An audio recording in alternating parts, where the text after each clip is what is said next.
सभी का स्वागत है मैथ स्टडी में। तो आज हमारा प्रैक्टिस सेट नंबर 3 है और इस प्रैक्टिस सेट नंबर 3 में हम देखेंगे मैथ के इम्पोर्टेंट सवाल जो आपके एसएससी, रेलवे, दिल्ली पुलिस और गवर्नमेंट एग्ज़ाम, जो सभी तरीके के गवर्नमेंट एग्ज़ाम में उनके लिए बहुत ही महत्वपूर्ण है। तो वीडियो को अंत तक ज़रूर देखना और चैनल को सब्सक्राइब कर देना। तो चलिए वीडियो को शुरू करते हैं। ये हमारे पास में पहला सवाल दिया गया है जिसमें उसने बोला है यदि किसी संख्या की 3/4 का 1/3 30 है तो संख्या क्या है।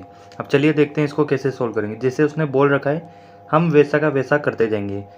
किसी संख्या को बोला गया है तो मान लेते हैं वो संख्या x है, उसका 3/4 यानी कि 3/4 और गुणा, फिर उसने बोला है 3/4 का 1/3 यानी कि उसका भी 1/3, तो इसको हम 1/3 मान लेते हैं, बराबर किसका है 30 के।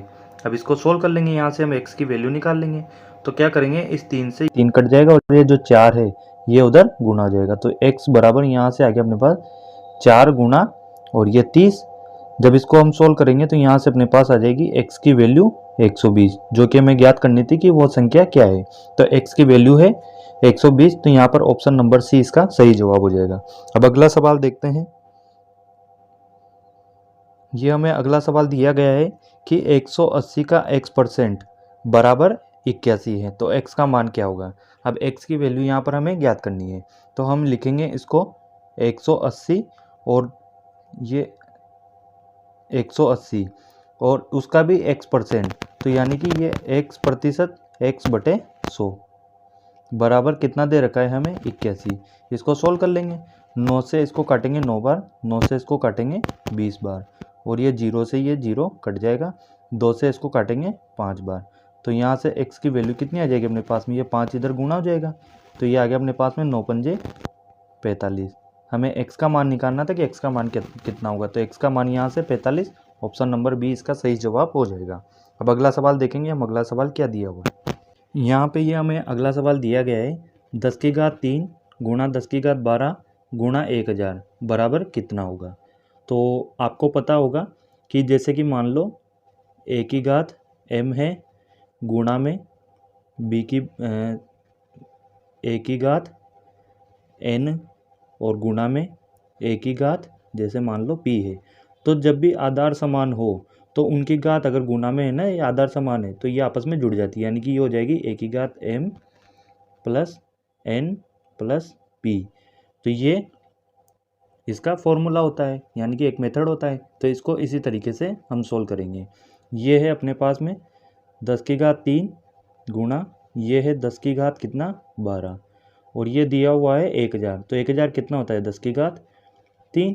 अब यहाँ से इसको जब हम आगे करेंगे तो 10⁻3 प्लस 12 और प्लस ये 3, तो ये कितना हो जाएगा यहाँ से अपने पास में 10⁻12 और 3 15 और 3 18, तो 10⁻15 18 इसका सही जवाब होगा, ऑप्शन नंबर बी। अब अगला सवाल देखते हैं क्या है।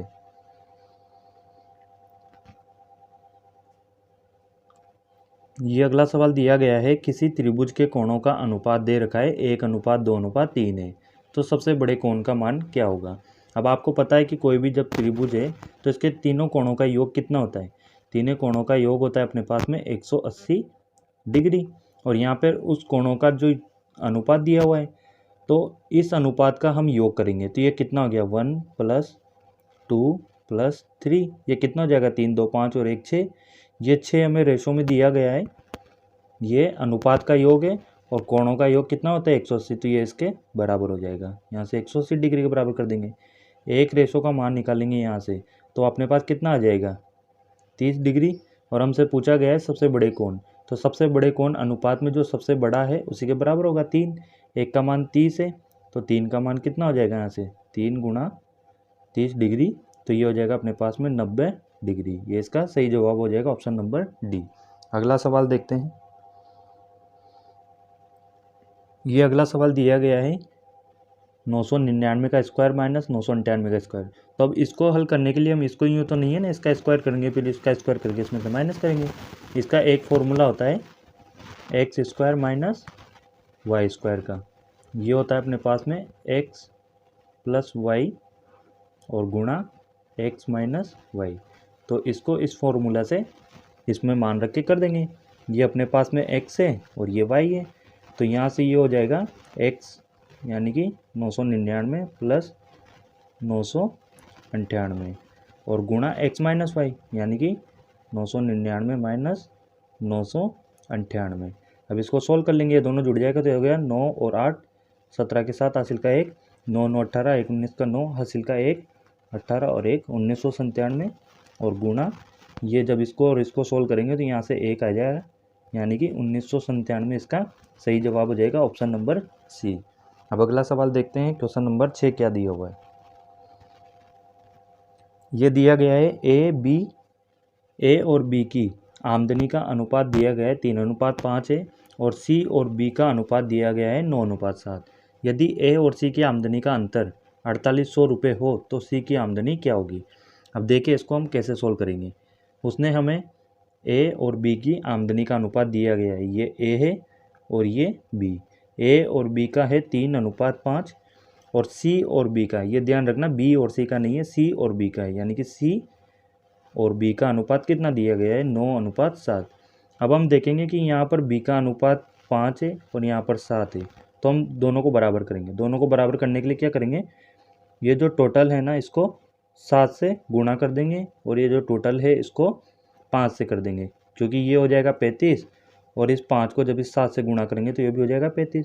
अब यहाँ से ए की वैल्यू आ गई अपने पास 7, इससे भी गुणा होगा तो 21, बी की आ गई अपने पास में 35 और सी आ गया कितना, ये 9 जो है इस 5 से गुणा होगा तो 45। ये अपने पास में ए बी और सी का अनुपात आ गया। ठीक है, अब उसने पूछा गया है ए और सी की आमदनी का अंतर दे रखा है, यानी कि ये ए है और ये सी है, इसका अंतर दिया हुआ है, तो अंतर यहाँ से कितना हो जाएगा, 5 में से 1 गया तो 4 और 4 में से 2 गया तो 2, ये हो गया 24। ये 24 किसके बराबर दिया हुआ है 4800 रुपये के, तो यहाँ से हम 1 की वैल्यू निकालेंगे तो कितना आ जाएगा, 1 की वैल्यू आ गई अपने पास में 200 रुपये। अब हमसे पूछा गया है सी की आमदनी क्या होगा, तो सी का अनुपात कितना है 45 और 1 का मान दिया हुआ है 200, तो इसको 200 से जब हम गुणा करेंगे तो ये आ जाएगा अपने पास में कितना 9000 रुपये। ऑप्शन नंबर बी सही जवाब। अगला सवाल देखते हैं। ये अगला सवाल दिया गया है किसी वस्तु को 40 रुपये में बेचने पर 40% की हानि होती है, तो इससे 80 रुपये में बेचने पर क्या होगा। अब देखो मान लो जैसे कोई वस्तु 100 रुपये की है, उसको 40% की हानि होती है 40 रुपये में बेचने पर। 40% की हानि मतलब 60 रुपये में उसने बेची है, ठीक है, ये उसका कॉस्ट प्राइस है क्रय मूल्य और ये इसका सेलिंग प्राइस यानी कि विक्रय मूल्य है। अब ये हमने माना है 100 और 60, तो ये 60 किसके बराबर होगा इस 40 के, ये 100 इस 40 के बराबर होगा, ये 60 इसके 40 के बराबर होगा।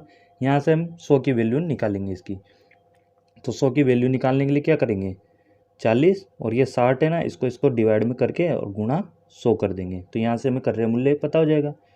0 से 0 काट देंगे, इसको इससे काटेंगे 2 और 2 से 3 बार और ये हो गया अपने पास में 200/3। ये क्या आ गया अपने पास में CP यानी कि क्रय मूल्य।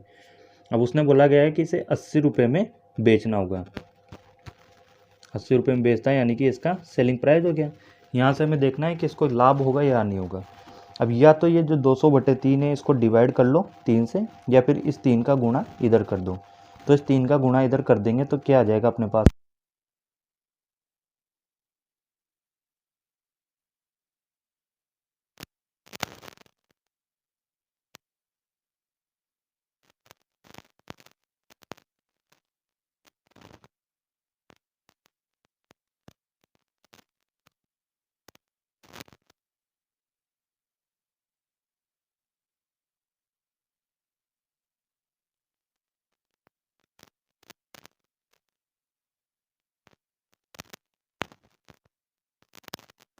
लाभ क्यों, क्योंकि यहाँ पे प्लस था ना, CP SP से ज़्यादा है, मतलब SP जो है CP से ज़्यादा है तो प्लस हो रहा है ना, तो 20% का लाभ ऑप्शन नंबर ए आ जाएगा। अगला सवाल देखेंगे, सवाल नंबर 8। ये सवाल नंबर 8 दिया गया है कि एक काम को 26 आदमी 17 दिनों में पूरा कर सकते हैं, तो 13 दिनों में काम को पूरा करने के लिए कितने लोगों की आवश्यकता होगी। अब इसको हम देखेंगे कि एक फॉर्मूला होता है अपने पास में MDH ये M1 D1 H1 बराबर M2 D2 और H2। यहाँ पर M क्या है, जो मेंबर है यानी कि कितने लोग हैं, D यहाँ पर डे है दिन, और H यहाँ पर आवर है यानी कि घंटे। इसको इस फॉर्मूला में रख देंगे। दिया गया है 26 आदमी, तो यहाँ पे 26, और कितने दिनों में, 17 दिन में। घंटे कोई हमें दिया नहीं है। M2 की वैल्यू हमें निकालनी है यहाँ से, और दिया गया है कितने, 13 दिनों में। तो इसको सोल्व कर लेंगे। इस 13 से इस 26 को काटेंगे दो बार, तो यहाँ से कितना आ जाएगा, M2 की वैल्यू अपने पास आ जाएगी 17 दूने 34। अब 34 तो यहाँ पर अपने पास में ऑप्शन में नहीं है, तो उसने क्या बोला गया है, काम को पूरा करने के लिए और कितने लोगों की आवश्यकता होगी, और बोला गया है, यानी कि 26 तो पहले थे और कितने चाहिए, 34 है। तो इसके लिए कितने और चाहिए, यानी कि 8 आदमी और चाहिए। ऑप्शन नंबर 20 का सही जवाब हो जाएगा, यानी कि 8 आदमी और चाहिए इस काम को 13 दिनों में करने के लिए।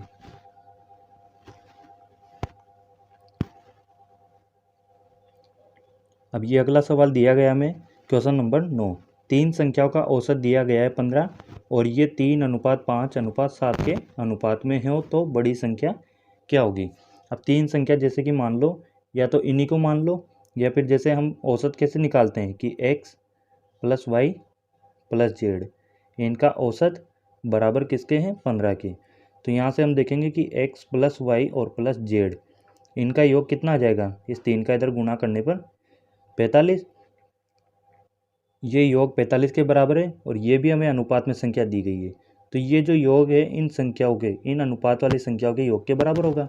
तो यहाँ से इनका योग कितना हो रहा है, 7 और 3 10 और 5 15 हो रहा है। ये अनुपात में ये 15 किसके बराबर होगा, इस 45 के। तो यहाँ से एक की वैल्यू कितनी आ जाएगी अपने पास में, 3। और हमसे पूछा क्या गया है कि सबसे बड़ी संख्या क्या होगी, तो सबसे बड़ी संख्या क्या है अपने पास, अनुपात में 7। तो इस 7 की वैल्यू हो जाएगी यहाँ से 3 × 7 = 21। Option number A. अगला सवाल देखते हैं, लास्ट सवाल अपना। यह लास्ट सवाल दिया गया है कि इनको सरल करना है। अब इसको सरल करने के लिए आपको पता है कि बोर्ड मास का रूल होता है एक। ये क्या होता है अपने पास में, BODMAS। ये अपने पास में बोर्ड मास का रूल होता है, जिसमें इस B का मतलब होता है ब्रैकेट, और इसका मतलब होता है ऑफ, यानी कि लिखा होता है या तो उसमें ऑफ या फिर गुणा का साइन होता है। इस D का मतलब होता है डिवाइड, यानी कि जो भाग चिन्ह वाला होता है। इसका मतलब होता है मल्टीप्लाई गुणा, और ये होता है अपने पास में एडिशन, यानी कि प्लस, और ये होता है सब्सट्रैक्शन, माइनस वाला। तो इसको इस तरीके से सोल्व करते हैं। पहले या तो जैसे अगर उसमें ब्रैकेट है तो पहले ब्रैकेट को सोल्व करेंगे, फिर उसके बाद में ऑफ को, फिर डिवाइड सोल्व करते हैं, फिर मल्टीप्लाई, फिर एडिशन सोल्व करते हैं, फिर सब्सट्रैक्शन। इसी तरीके से इसको सोल्व करना होता है। तो अब ये वाला फॉर्मूला हम इसमें अप्लाई करेंगे। इसमें क्या दिख रहा है, पहले ब्रैकेट नहीं है, ऑफ नहीं है, तो डिवाइड है, पहले डिवाइड को सोल्व करेंगे। तो यहाँ से अपने पास में आ जाएगा 2, इसके बाद में गुणा को सोल्व करेंगे, तो ये आ जाएगा अपने पास 10। अब इसको लिख लेते हैं, 40 - 10 + 5 और माइनस ये यहाँ पर कितना आ गया, 2। इसको आगे सोल्व कर लेंगे। पहले प्लस प्लस वाली संख्या को जोड़ लेंगे, 40 और 5 कितना हो गया, 45, और माइनस ये माइनस का 10 है और ये माइनस का 2, यानी कि 12। तो यहाँ से इसका जवाब कितना आ रहा है, 43 और 3 33। 33 तो ऑप्शन में नहीं है, तो एक ऑप्शन दे रखा है हमें कोई नहीं, तो ऑप्शन नंबर डी इसका सही जवाब हो जाएगा। तो वीडियो कैसे लगी कमेंट करके बताना, और चैनल को सब्सक्राइब कर देना जो लोग नए हैं, और वीडियो को लाइक कर देना।